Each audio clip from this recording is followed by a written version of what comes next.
Hello everyone, welcome back to TCF Sport. My name is Ben, joined as ever by my brother Stephen. Hello, everyone. All the cameras further away.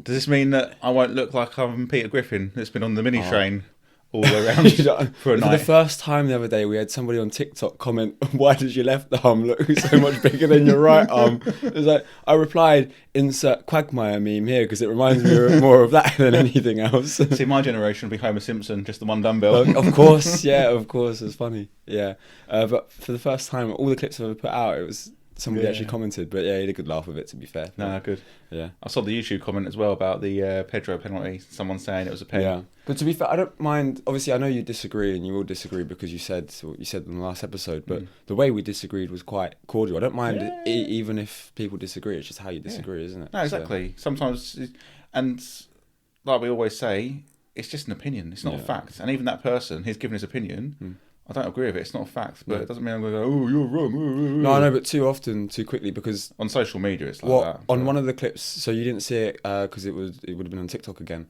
I put out our discussion about the Joe Linton handball, and obviously I said that I didn't think it was handball. I completely understood that he had nowhere else to put his arm. I said that it was. The handball law was a grey area. The amount of people going, no, they changed it back in 2020 and giving me a load of whatever else, and that's fine. Somebody actually said that you were spot on. So I think for the first time on any of the clips I put out, you're 100% bang on, mate. 60% of the time, I'm right every time. It's just funny. I mean, so like if I were to correct my opinion from that, I still think it was handball, but by the letter of the law, the way the law is, they applied it correctly. So it is what it is. Fair enough. Yeah. It's one of those I things. wasn't thinking about by the letter of the law. I was just thinking common sense.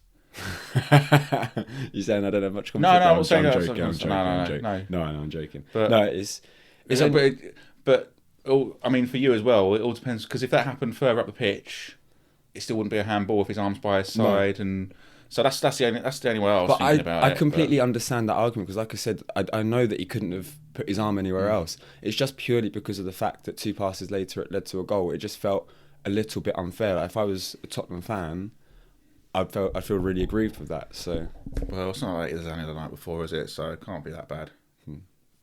Yeah. Yeah. Have you been watching much of the FA Cup football this weekend? I've seen little bits and pieces. I watched Tamworth take Tottenham to extra time. Yeah. I was in and out of it, actually. That's a lie. I was in and out of it. I was doing some other bits, pottering around, doing some things in the kitchen. But they should have earned a replay. Under the old ways, they would have earned a replay, and they could have gone back to Tottenham Hotspur Stadium and made more money. They probably would have. Well, they would have lost, but it's a replay. That's a fair point, but yeah, I mean, you say earn a replay, they almost could have won it at the very end. Oh, really? In the 90th minute. Well, I think it was a corner, fell down. It was a bit of a weak shot, but yeah.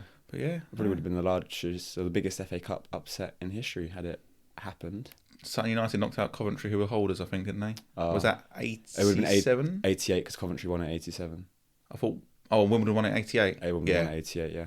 It's cool. Well, do you want to carry on talking about the FA Cup to start, or do you want to do your... we've got a different category to... I'll make my apologies. Yeah. Because you've put a clip out. Obviously, you've edited the clip very well. But for the one fan, viewer, listener... I said, that's about the Pedro decision. That's the worst decision I've seen since. Yeah. And I missed a trick. I wasn't on my A game, was I? Because I didn't mention it for the entire podcast either. That is the worst decision I've seen since Michael Oliver awarded a knockout, a penalty for Leicester against Watford in the playoff. Yeah. And so I owe you an apology because I missed a trick there. Yeah. But I was sitting there thinking, trying Nicholas Masters at home, and I came up with quite a few other reel them off. decisions worse than Taylor's pen award to Pedro. I'll give you the best one from the list that you've got. Go on. No, you want me to go first? Yeah, you said you've got 4. I've got 4. I've got 50, and I don't know how many of them you're going to have to edit out as well. Have you actually got 450? I thought I read 20. There's 50. No, there's 50. Oh my god. All right. Okay. So my 4. I was going to go 49, but then I thought another one, so I had to add it. Fair enough. So my 4 are United signing Anthony for £80 million plus. Mikel Arteta deciding to blame the Carabao Cup footballs midweek. Conservative Party members deciding to elect Liz Truss. and Andy Madley's decision to award Arsenal penalties today for the Maguire foul on Havertz. Oh, fair enough. So quite relevant, quite recent. Yeah. I wasn't just thinking football decisions. No, So, well, I threw in the Conservative Party, but fire away. so I'm not going to go number 1, number 2. Yeah. I'm going to start at number 1 and go all the way to 50. So, because like I say, he might have to edit some of them out. That's fine. Okay. Be fairly warned, be you, says I. So, starting at number 1, Michael Oliver awarding Leicester a penalty for knockouts dive versus Watford in Championship playoff. Hleb leaving Arsenal for Barcelona. Sky Sports getting rid of Tom O'Charlie and Latisse from Soccer Saturday. Some recent knighthoods. Prince Andrew's friendship choices. Michael Oliver awarding a penalty to Leicester beat Watford. Every decision in the Man U beat Arsenal 50-50 match. You should have started with that one. Ineos buying a stake in Man United. Prince Andrew's BBC interviews. Sanchez's move to Man United. Arsenal signing Silvestre when Wenger said, "Oh, I've got a surprise up my sleeve," and we all thought it was getting Alonso. Government's choice of PPE provider when PPE wasn't protective. Michael Oliver awarding a penalty to Leicester City versus Watford. Just Stop Oil. Veganism. Darren Ferg. Oh, sorry to interrupt. Have you seen the Australian kid on obviously on some news channel going who wins Yes. when a vegetarian and a vegan jump off a bridge? Who wins? Society. And I can say that because I'm a vegetarian, but it is funny. It was funny. Anyway, carry Society, on. Sorry mate. to interrupt. That's okay. So what did I say? Veganism. Darren Ferguson leaving Tyler Young on the bench for Everton beat Peterborough in the FA Cup match. Greta Thunberg. Extinction Rebellion. Dominic Cummings' choice of eyesight test. Michael Oliver awarding a penalty to Leicester beat Watford. I wonder what decision number 50 is going to be. The Trojans gift-keeping policy. The Vietnam War. Howard Webb's choice of card in a World Cup final for the karate kick by Dion. Graham Poll booking the same player 3 times in a World Cup match. Being a Spurs fan. Supporting Chelsea. Michael Oliver awarding the penalty to Leicester beat Watford. I know you can't even hold it in each time you read that one. It's just laughing. Yeah, well, you got to laugh at your own jokes. The person charged with lifeboats for the Titanic. ULEZ. Suspended prison sentences. Electric cars. Liz Truss. Southampton getting rid of Hasenhüttl. Michael Oliver giving Leicester a penalty versus Watford. Phil Brown's public half-time team talk for whole beat Man City No, that led at to City. a great celebration. That was worth it. Chris Rock's jokes about other people's spouses. Alex Ferguson trying to emulate Beckham by kicking boots in the changing room. Changing the Champions League format. The Nations League. Signing Anthony from Ajax. Michael Oliver giving a penalty to Leicester beat Watford. Ryan Giggs keeping it in the family. Stefan Hencho not being sent off for handball, stopping the ball on the line for beat Arsenal in the FA Cup final 2001. A corner wasn't even given. They said Henry rounded the keeper and hit it wide. And the lino was on that side as well. Perez and Henry pen against City at Highbury. I was there, yeah. Valentino Rossi moving to Ducati from Yamaha. Casting James Corden in anything. That was a good one. Cardboard straws and plastic wrapping. And Michael Oliver giving Leicester a penalty versus Watford. Round of applause, round of applause. I don't know how many of those you're going to have to edit Very out. good. But I feel like you should go through and like star which ones should be edited out, which ones are I don't allowed. know. I'll let you keep the list. Fair enough. But yeah. How long did that take you? How long were you thinking all week since we messaged about? No, only a couple of days ago we messaged about it, and I had to write some of them in my phone in case I forgot them. But yeah, typed them up quickly. But I didn't want them all to be football related. No. And, Oh, we had some overlap there with the old United signing Anthony and Liz Truss. So yeah, that was quite funny, that one. yeah, very nice indeed. Well, I think my favourite was the James Corden one. I didn't see that one coming. Well, I can't remember the ones at the start. He just went. I can start again. So, No, from the beginning. Michael Oliver, Warden Leicester. I think I got that one. I did it. So I was doing it basically every 7th one for Michael Oliver. Yeah. Other than, for those who are going to count it back, depending on when you do it, he was the 49th, but then I was doing my son's drinks and I was faffing around his cardboard straw going, that's better for the environment with a plastic cellophane wrapped around it. What a great idea. Wow, what a great audience. Right, let's talk about the football anyway. But I did want to start with the FA Cup as it's the FA Cup weekend. And more a personal opinion, personal question on the magic of the Cup, I guess. So does the FA Cup still have the same appeal and charm to you? And what do you make about the fact that there are no longer replays at any rounds? No, but then Arsenal just been knocked out, so Not the best day to ask me. I understand the no replays. It's because they play too much football, and But blah, that's blah, only blah. looking at the top levels. It's very Premier League focused because, as we mentioned earlier, Tamworth would have got a replay today last season. Yeah, All that money that they would have earned, and to go and play at Tottenham Stadium. I know. Well, I think that takes away the shine of the magic of the cup, doesn't it? Yeah, Really. Yeah. So to answer your question, yeah, I think some of the magic of the cup has gone, but it goes where the money's in the Premier League, isn't it? So I used to love the FA Cup. The third round, the first time Premier League clubs could come into it. Obviously, being an Arsenal fan, it used to be like one of my favourite weekends on the Premier League fixture list. I remember getting really excited one year. We played Burnley in the third round. I think Bentner scored and we won at their place. It just used to be that feeling of I can't wait for it. It's a great round. It's you leave Premier League football for a weekend and it's like everyone gets involved. These days, as you say, it's just because there's so much focus elsewhere and there's so much money elsewhere. It's quite sad that what everyone claimed once was the best domestic cup in the world, which arguably still is, but it certainly has lost its shine. I think as well, like growing up, we didn't have Sky.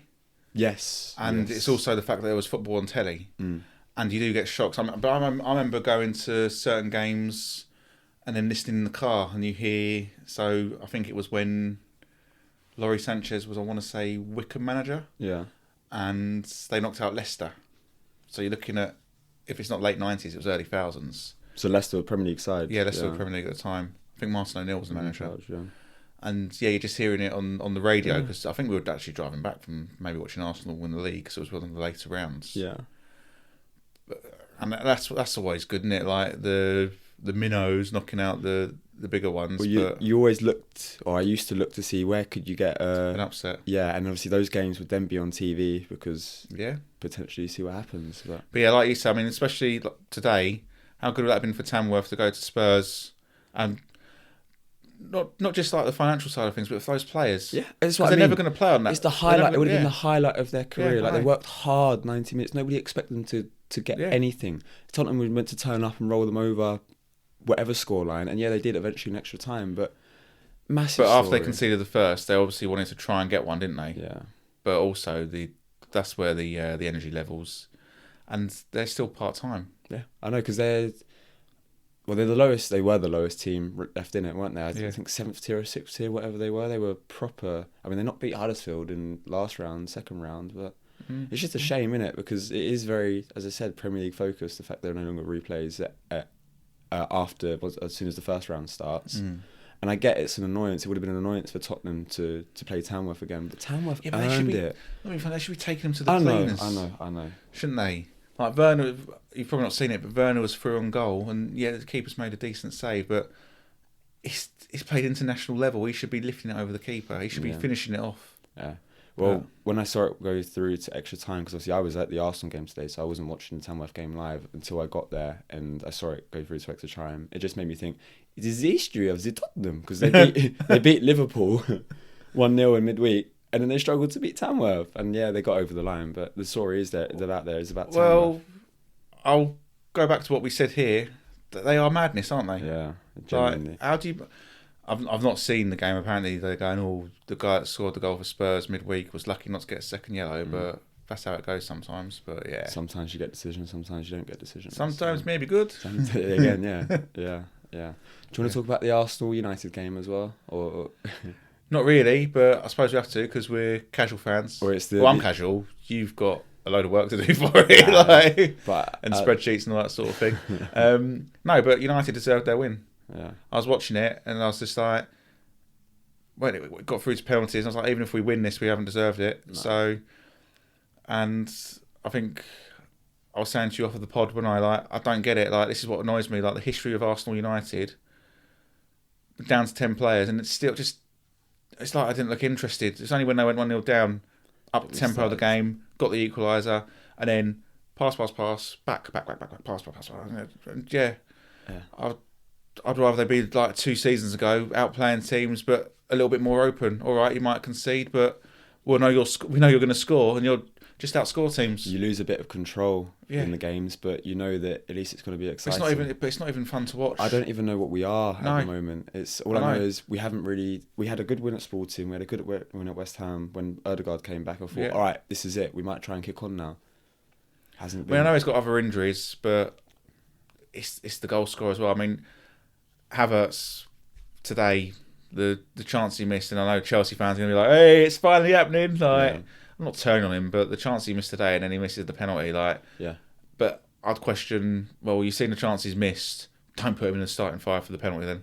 Yeah, yeah. Unless he's said, actually, no, I'll take it, and fair play, but then you think it smacks of everyone. If it's like all Arsenal fans can see that we just need a centre forward. Surely that we need an out and out goal scoring centre forward, something to change the game, change the way we play a little bit. It's the last missing piece, or it was the last missing piece before the season, because I feel like we have regressed a little bit this season. Yeah. But anyway, that is the player that we need. And I get January is a difficult month to do business in, but we could have done something in the summer. We could at least try and do something, but suppose the Arteta wants to bring in a wide player. And yeah, we probably do need a wide player as well, but the centre forward is needed more. you know, I've been reading, and I'm not joking, What? he wants to bring in a defensive player as well. Of course. I made the joke on the pod, I think, September time, or after the close of the transfer. What do we need? Yeah. Another centre-back. Another centre-back. Edu's not even there anymore, is he? I So, know. But even with playing that style of play they're playing at the moment, it was like, okay, well, they're not conceding, but they're conceding again now. I know. Like, it was like, all right, we're keeping clean sheets, but they're not even doing that. So now you're just like, well, But the worst thing is, because of course you are going to concede goals. In the last, I'm thinking the Brighton game, I'm thinking today, all it's taken is for us to concede one, and we don't win the game because we don't score enough. Yeah, and it reminds me of the clip that I put out of you talking about Arsenal earlier today, saying that you were hacked off watching Arsenal, specifically mentioned the Ipswich game, because all it takes, and I quote from you, is a mistake, like we saw Gabriel make earlier. Obviously it's unfortunate, but it happens, or a dodgy decision, you can argue the Brighton penalty, and you're dropping points. That's where, just be more expressive, be more creative. Or dodgy footballs. Or dodgy footballs. Oh, that was embarrassing. I didn't even realise until it flashed up on the app the next day, because I was just like, what is he on about? I know.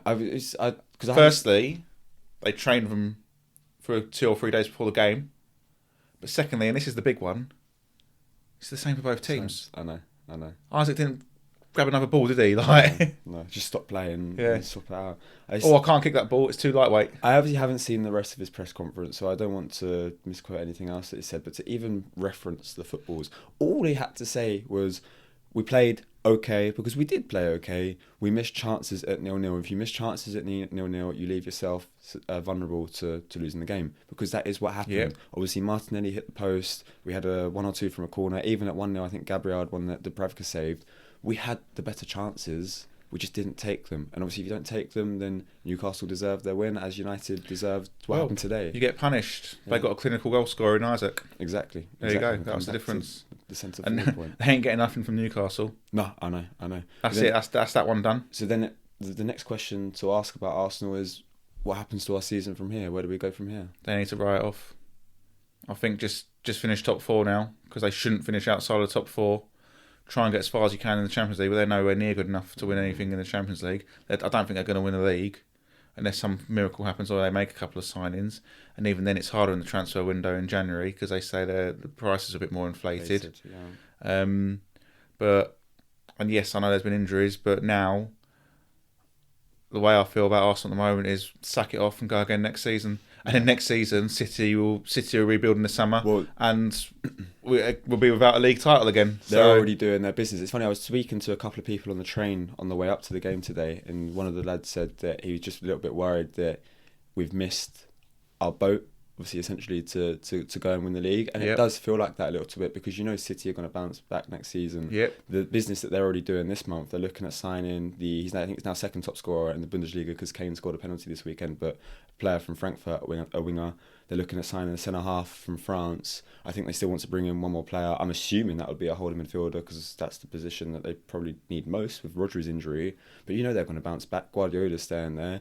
Obviously, Liverpool are doing what Liverpool are doing. If anything, they might decline a little bit depending on what happens with the 3 players that their contracts expire at the end of the season. But Chelsea are getting stronger. It's Frustrating times, isn't it? Maybe City will still win the league this season if Liverpool tail it off. But yeah, I don't know, just nonsense. But credit where credit's due, United deserve to win it, even when they went down to 10 men. Well, Still created chances, and Bruno, I mean, that's the good side of him, isn't it? The petulance. I know he was unhappy he didn't get the free kick, and yes, it was a foul, but throwing your boot around, twice he did it, didn't he? Like, he got booked for it, and then he was still giving it to the Lino. I know. But his finish, he wrapped that I know. top bins. Quality finish, wasn't it? Absolutely wrapped Quality. that top bins. And it was never a penalty. We talk about decisions. Oh, no way. Never a penalty. No. I could understand. I'm surprised Maguire didn't lose it more, but I've never seen him so angry. He was probably going after Havertz. And it was like, you're a cheat and all that sort of thing. Yeah, well. But they need to do that more with the players, like say that. But it is United, and Rooney dived over Campbell's foot in the 50th. Like, not holding on to anything. But it was better that you didn't have VAR to look at it. The referee's given what he thinks is a penalty. Fine. Yeah. It was over quickly, and then you move on, isn't it? Yeah, exactly. Done. Do you know if they didn't have VAR because being the third round, you still got teams in the competition I think so. Don't have VAR? Yeah. Okay. But I think that's wrong. You either have it or you don't. So the whole competition. Yeah. So you don't have it for the whole competition. Well, it's the same with the League Cup, innit? Well, it's not the same, but they use it in the same way as the FA Cup because for all of the competition so far, there hasn't been VAR, but for the semis, there was VAR. Or maybe just for the final. Maybe you should only use it for the final. Fair enough. When you're at Wembley. Or just sack it off completely and use it sack it off completely and make the referees actually take some responsibility. Yeah. But right, let's talk about a couple of the other talking points this week. And big talking points this week. Big stuff going on. They reside with West Ham and Everton because we have had 2 manager changes. So let's start with West Ham. Were they right to part ways with Julen Lopetegui? I don't know, really. Like, what were they unhappy with? Results and performances, style. It's not really worked for him in England, is it? Like, he did all right at Wolves. My voice, sorry, is like yeah. You can tell I've been at the football. He didn't have a full season at Wolves, though, did he? He came halfway through because the other Portuguese manager got sacked, didn't he? But he guided them to safety. Yeah, and then he quit like pretty much the night 2 before. 2 days before, because of issues over transfers. Yeah, so I don't know. I don't know how to judge his time in England, but I just sort of think, I don't know, West Ham. Yeah, I didn't really see it with West Ham really. They had some results, they had some poor results, and they were unbeaten in 4 before they went to Liverpool. Before they welcomed Liverpool, and then they got played off the park there and just sacked that in. And again against City, they had arguably, like I said, the last episode, it was one of their best performances so far this season. But they are far too open defensively. Didn't take their chances. The overriding thing for me, and why obviously so many West Ham fans were getting on his back, there didn't seem to be a style of play. If you can't see where your club is going or where your team or what they're trying to do, you will have issues. So in that respect, you never want to see a manager lose their job, but it doesn't surprise me. What I do disagree with, though, is how he was treated and how he was sacked on the day itself. The bloke was still taking training while they're talking to Graham Potter and basically confirming details with Graham Potter. What is all that about? Surely usually it happens a lot more smoothly. Yeah, and really, you'd like to think Graham Potter would be like, is he taking training at the moment? Well, you need to get rid of him first before talking to me. Surely, yeah. But maybe that's just how cutthroat it is. But then, that being said, Everton haven't exactly covered themselves in glory for the way they managed Dyche either. No, although that's a more interesting one based on the reading that I've been doing. But what did you make of their decision to part ways with Sean Dyche? Again, I think he's a bit out of order to him, really. Like, they had a points deduction last season, he did really well and then kept him up. I know the style of play is a bit bitty and they don't score many goals, but he tries to keep it tight. But I know they're getting all this money in and blah blah blah blah blah. But they didn't. I was reading that when they announced they sacked him, they didn't even thank him for the job he'd done. So I was of that opinion until I read an article from The Athletic that said the Friedkin groups, obviously the new owners, came in. They wanted to keep Dyche until the end of the season. That was their plan. Until Dyche, a week or 2 ago, went to them and said, "I've taken this group as far as I can.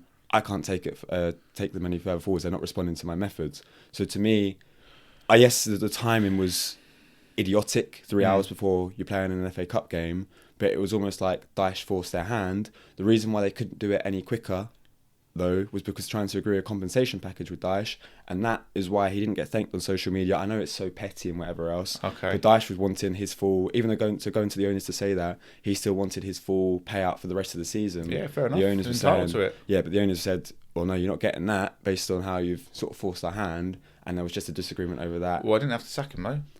He's basically telling them that he wants funds, isn't he? That's what he's basically saying. I want players in January, and the reason he's saying that is because if they buy those players in January, they're his players. They have to keep him for the next season. He knows that they don't want him there next season. Yeah, well, his contract was out at the end of the summer. Yeah. We mentioned it previously, but it did feel like new owners coming in. They were going to keep Dyche until the end of the season because it was a steady hand. I know they're in a little bit of trouble, but naturally they're going to be in trouble because that's where they've been for the last few years. But it did feel like Dyche, well, would have kept them up, arguably would have kept them up. And then they'd find a new stadium, reset, new owners, new money, go a different way. They're going to be the best looking club in the Championship. Well, it'd be interesting to see how Moyes does now. But, I mean, Dyche does deserve a lot of credit for what he did there, because when he came in after Lampard, they were all over the place, sliding down the table. He obviously kept them up that season. Last season, before with the points deductions, they would have finished with 48 points. So that's a very good return. A very, very good return. Not bad, is it? Nah. I'm going to miss his gravelly voice, isn't he? Because he won't get another job in the Premier League, I don't think. I don't know. Next season when Leeds are struggling, he might get a Leeds job and keep him up. Yeah. And all that he had to deal with off the pitch as well, because that club has been a mess. Yeah, So I know. Yeah.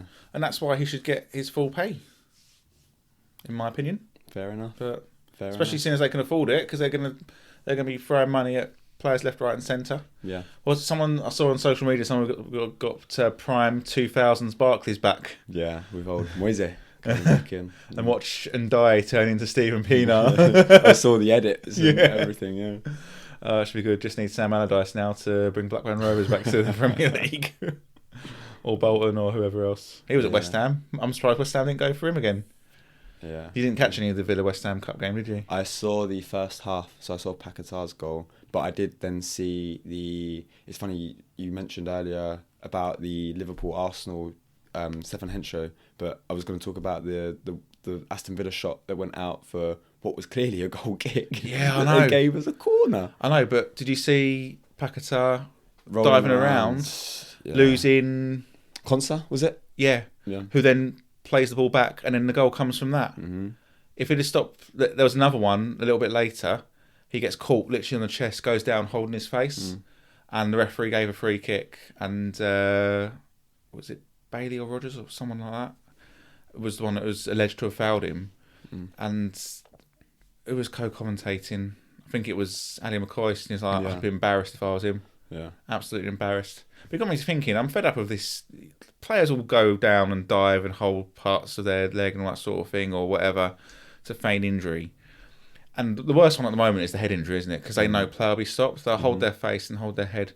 I think they need to bring in a rule where if you've got a head injury, you have to go off for 10 minutes to be assessed properly. Stop doing it. And then you can't be subbed or anything like that. You have to be off that whole 10 minutes to be properly assessed, and only then can you come back on, because then they'll stop doing it. Yeah. And they'll get up and they'll get on with it. And if it's genuine, then it's good to have that assessment, because we're worried about concussion. The only thing I'd say where there could be a loophole was if someone gets poked in the eye. Because if you get poked in the eye, that'll hurt, and you would stay down. Yeah. And then you got your VAR, haven't you? So they could confirm, was he poked in the eye? Yeah, it wasn't deliberate. Okay, fine, he can come back on. Doesn't have to stay for 10 minutes. But that's how you cut it out. Yeah, Simples. Well, otherwise you won't do. But that's an interesting point, because you said the guy that commented on the YouTube clip about the Joao Pedro penalty. The only thing that we did agree on was that it feels like now a precedent has been set with that. More people are going to go down feigning head injuries or go down on any slight contact, especially in the box. You will never see a penalty given like that again. Where it feels like it could go that way, or they have, like I said, they have to set precedent. No, you'll never see a penalty given like that again. We'll see. And this is an Arsenal defender challenging for the 50-50. Yeah, we'll see. Anyway, on the two that they've brought in, I know you mentioned Moyes, but let's talk about Graham Potter first. Mm-hmm. What did you make of the appointment? Do you think it's a good one? I think it's magic. Wizard Graham. Yeah, it's it's all right. Like, he needs to be given a bit of time. He's got a style to play, hasn't he? So it'll be interesting to see what goes on. He's got injuries though, isn't he? Arguably his best player, Bowen, is out injured. At centre forward, especially because they lost Fulkrug the other night as well. Yeah. So only Ings. They got Danny Ings. Yeah, plays great in claret and blue. Yeah, It's such a shame I was playing in white. Do you know what the score was with the Villa kit the other day as well? Because I was all black. it was there for the 150th anniversary. Oh, The okay. anniversary kit. You got Arsenal wearing white because they want to get knocked out all the time. Think like Spurs, play like Spurs. Yeah. Genuinely. It was the Potter appointment. I thought more West Ham fans would have been happier with it. I only say that because I know he doesn't speak for all West Ham fans, but there was a West Ham fan. Was it Robbie from West Ham Fan TV? Was that Robbie? Is that, yeah. I watch West Ham Fan TV. There's nobody called Robbie on there. Yeah. But there was somebody from either it could have been a fan channel or one of the fans like supporters groups. He was on BBC Radio 5 Live and just saying that he doesn't mind Potter, but he felt like Potter's success at Brighton was more due to the recruitment. But to me, yes, their recruitment was excellent, and Brighton obviously have a very specific model that they follow. But he still had to get a tune out of those players, though. This will be telling for him after Chelsea, wouldn't it? But that's why I hope it goes well for him, just from the personal. Because you want to see English managers doing well. So yeah. And the one thing that you mentioned, style of play, obviously we criticised Lopetegui for not being able to implement anything at West Ham. As long as you can get them playing a certain way, yeah, maybe they'll have some rough results along the way, but you just want to see an idea, a plan happening on the pitch, or me personally anyway as a fan. Yeah. What about Moyes at Everton? You think it's a good choice, safe pair of hands? I think they should be okay. I just hope from his side and from Everton's fans' side, he doesn't sort of ruin his legacy from his first spell at the club. But he obviously wants to take that chance, so good luck to him.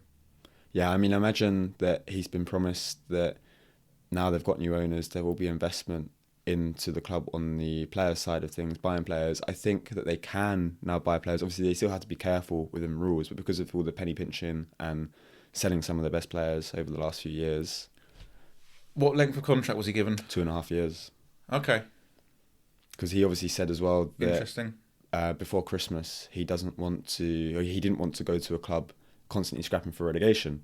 Now Everton will be scrapping for relegation for the rest of this season, but that makes me think that maybe over the summer they will be able to be in a position financially to do a bit of business and can start getting back to the Everton of old, or the old Pride Barclays, which was top half constantly. You mean the last time David Moyes was there? Yeah, that's what I mean. And the one season under Ancelotti. And don't forget the one season under Roberto Martinez, because they had Lukaku up top. I think they finished 5th. Oh yeah. And then Lukaku. But again, got like sold. sometimes with some of their managers, I was thinking about the managers they had there: Martinez, Koeman. Like they had Allardyce at one point, didn't they? Did they? Yeah, they did have Allardyce. Yeah, that's the thing. Allardyce has been I mean, at this point, it'd be harder to name teams Allardyce hasn't managed in the Premier League. I was only thinking the other day. I was sitting there thinking, as I normally do, after we talked about which sides we want to come up from the Championship, thinking about Sunderland when they went down, because they didn't go down the year Leicester won the league. I remember them playing with the new Premier League patch. I think the season after that, they were again scrapping relegation, because they had been for the last 5 or 6 seasons constantly. I think Allardyce was there with Sunderland, because I remember him doing a lap of the pitch. Was it not Dig Advocat they did relegated with? Then he might have come back again, but then that would have been around 2017, 2018. Obviously, that's going back 8 years still. Like I say, after probably 2010, I lost my way with football a little bit. Yeah. So I can't remember the dates and where it happened and who was there and that sort of thing. But yeah, talking about Allardyce, Crystal Palace was that for a little bit, wasn't he? He took Crystal Palace after he lost the England job. Yeah. Because I remember his comments. He was like, "Oh yeah, I just wanted to get back into management and clear my head." And then he kept him up and then quit, didn't he? Yeah. I didn't want to stay there for too long, probably because it was down south. He prefers, obviously, his northern lad, isn't he? So, yeah. But yeah, I mean, the amount of places he's been. West Brom as well. Of course, he was at West. He got relegated at West Brom, didn't he? That was his first relegation, wasn't it? West Brom, because obviously he got brought in under the caveat of Sam Allardyce has never been relegated. Yeah. And they went down. Yeah. And then when he went to Leeds, I've only been relegated once. 4 games of the season. Yeah, I know. And I've got the best knowledge ever. It's funny the decisions. He's got experience. Doesn't mean he's got the best knowledge. He's got the best experience, perhaps, but maybe not knowledge. There was that feud between him and Benitez. I don't know if you're old enough to remember when Benitez said, "Oh yeah, Real Madrid and Barcelona are begging to play your style of play." Basically, in a nutshell. Yeah, that's in a nutshell what was said. But yeah. Well, because was really close mates with Fergie, wasn't it? And obviously Fergie and Benitez had their spats in the media. Well, not just that, because when we threw a 2-goal lead away at them, it helped United, didn't it? And it was, "Oh, I've helped my mate," blah blah blah. talk amongst yourselves while we just reminisce. That's a fact. That's a fact. Yeah. The only one better than that was, I'd love it. Yeah. Love it if they beat them. Miss the days, man. You miss the days of the old Premier League football. But it's people with their memes as well, because the election when it was Jeremy Corbyn, she's got to go to Middlesbrough, get some votes. That's the best thing about social media these days. That's the only good thing about social media. Yeah, all the other than memes that. And this podcast. Of course. Ben's podcast. It's our podcast, but you've got to have two to enjoy it and have a good conversation. I mean, those are the main issues that I did want to talk about. What are you, Last Samurai? Now the casual films. It was good conversation. Is that one you've seen? Is it? I haven't seen it. The way he's laughing, I thought you'd seen it. No. It's just a very good film, but about 2.5 hours. Yeah. Is Tom Cruise's character is kept hostage by the samurai over the winter because they can't get him back to the city or wherever it is. And I can't remember what they call the head one, but anyway, he can speak English, so he speaks English with him. It's like, it was good conversation. No, very good. You'd like it. Good film. Yeah, a lot of films. Obviously, you mentioned that you've seen that I haven't seen. Last couple of talking points, because the main talking points this week has obviously been the West Ham, Everton, as well as some of the FA Cup football. But on United, I don't know if you've seen some of the things that have been going again off the pitch, but the club, well, as I'm sure you're aware, financially isn't in the greatest positions. They're doing all these cost-cutting measures. When it comes to transfers, basically, by the sounds of it, they have no money to spend because otherwise, if they do spend said money, they will breach the financial rules and regulations. But that means that they have said... What a shame. I know. I feel so sorry for United. As all the other clubs. Not just because of today. I'm surprised you said, to be fair, call it as it is with the Maguire penalty, or there was no bitterness, nothing at all. It was never a pen. No, because like I said, I'm a football fan first and foremost. Yeah, all right. Sometimes my Arsenal bias will show through a little bit. When it shows through a lot, most of the time I am just joking, like a bit tongue in cheek. But even when it comes to United, because all the conversation we've had on here about, we've got to be doing them more, we're better than them. Yeah, I know, but that's the fan in me. Like the amount of times we've been done by them. The fan in me is like, no, like even today you've got to be up for it. Yeah.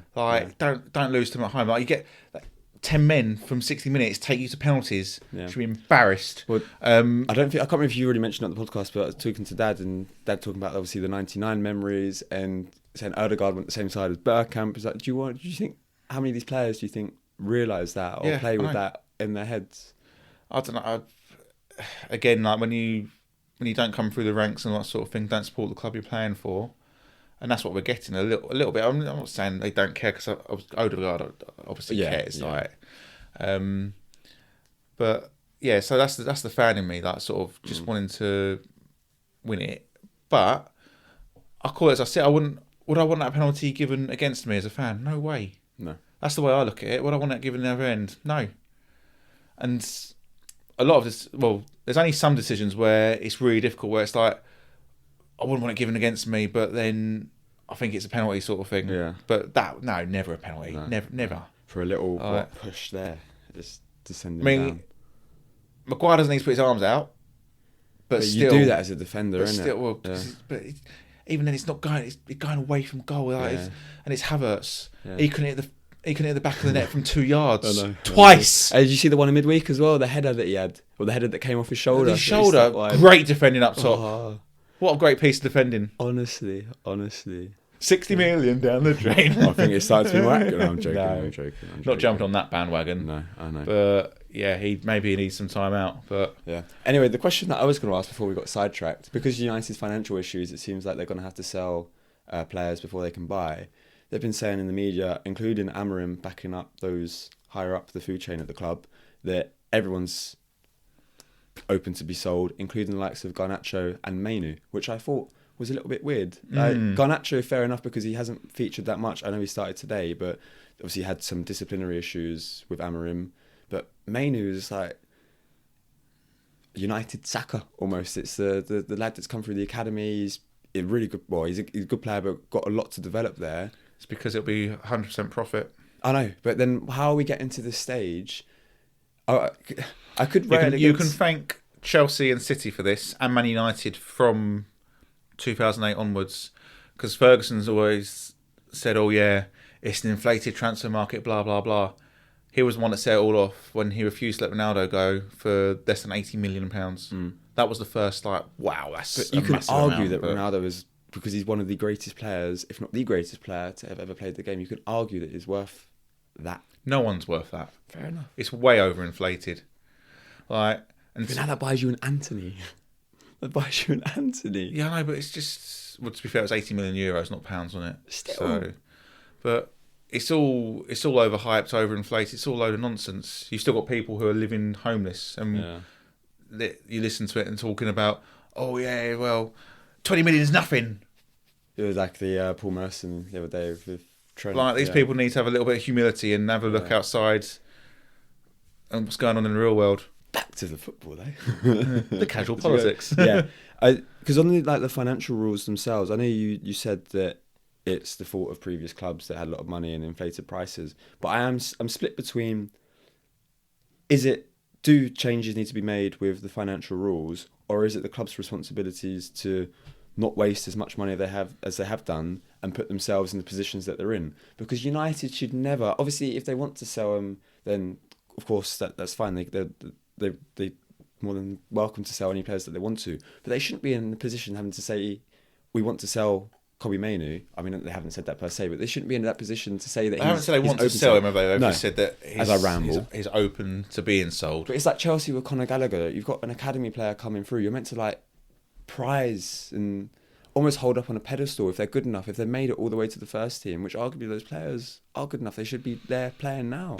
I don't know. It sounds a bit like first world problems. Don't care that much. Just if you want to sell them, sell them. At the end of the day, all you're trying to do is win a bit of shiny silver stuff, aren't you? And getting paid hundreds of thousands of pounds to do it. So this is like, I feel like a very realist podcast, this episode. This is a casual fan. It's the end of the world. No, it's not. Right. No, I guess I'd fall more on the latter. That United, if they didn't waste all the money on the players that they have wasted. Yeah, the money, I mean, they wouldn't be in that position. You got to be not frugal, but you got to be decent. Have decent business, haven't you? So there's an argument for both sides of what you're saying.